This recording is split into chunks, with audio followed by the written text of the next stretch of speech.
Kenapa pokok nampak hijau tapi buah tetap kecil dan mudah gugur? Produk cat kapur pokok ini menyelesaikan punca sebenar masalah itu.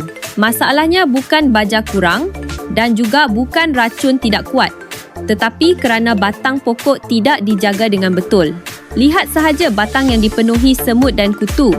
Itu sebabnya sembur racun berkali-kali pun tidak berkesan. Batang pokok ialah laluan perosak dan tempat kulat bersembunyi, pada masa yang sama terdedah kepada panas terik dan kelembapan setiap hari.